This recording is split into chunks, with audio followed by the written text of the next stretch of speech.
상처받은 사람들은 우리와 같은 사람들이다. 유일한 차이점은 그들은 부서진 영혼을 가지고 있다는 것이다. 아마 당신은 그들에게는 그 어떠한 희망도 없다고 생각할 것이다. 그러나 상처받은 영혼들 역시 다시 돌아와서 부서진 조각을 모으며 앞으로 전진할 수 있다.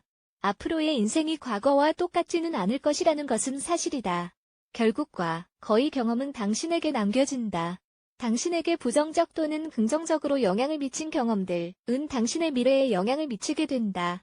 그러나 부서진 영혼에도 언제나 희망은 있다. 상처받은 사람들은 그들의 삶을 선택하지는 않았다. 상처받은 영혼은 그 상황의 피해자이다.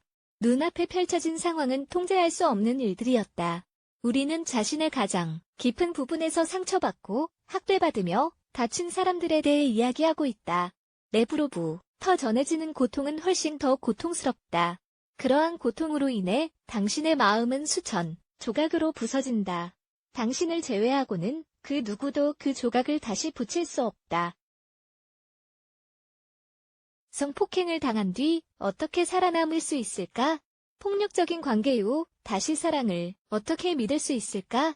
이럴 때 가장 현명한 일은 전문가와 상담하는 것이다. 그들은 당신에게 앞으로 나아갈 수 있는 단계와 조언을 해줄 것이다.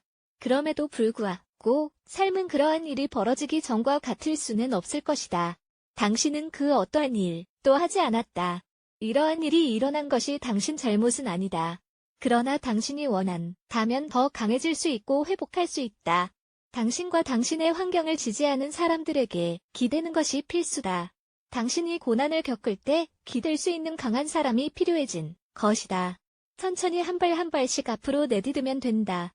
천천히 당신의 분노와 좌절을 치유하게 된다. 그 다음 당신은 왜 이러한 일이 발생했는지 모르는 슬픈 사실을 치유하게 된다. 나디아 무라드의 이야기. 시리아에서 발생하고 있는 최근의 갈등 상황에서 나디아 무라드의 이야기를 찾을 수 있었다. 그녀는 다른 여성들과 함께 납치되어 성노예로 강제 이송된 뒤 구출되었다. 발생한 모든 일들에도 불구하고 나디아 무라드는 운동가가 되었다. 그녀는 겨우 21세이며 현재는 인권을 위해 싸우고 있다. 그녀는 다음과 같은 말을 했다. 나는 우리 가족이 겪은 일을 똑같이 겪은 수천 명의 난민을 지켜봐왔다. 우리는 전 세계로 퍼져나갔다. 또한 우리는 이슬람 국가가 우리를 없애려고 길을 쓴다는 사실 역시 알고 있다. 나는 이 상황에 대해 진진하게 생각하며 이러한 끔찍한 상황은 되려 우리에게 힘을 주었다. 의심의 여지 없이 그녀가 겪은 일들과 그녀의 내면을 파괴한 일들은 그녀가 앞으로 나아갈 수 있는 용기를 주었다. 또 그녀에게 발생한 일에 대응할 수 있는 능력도 생겨났다.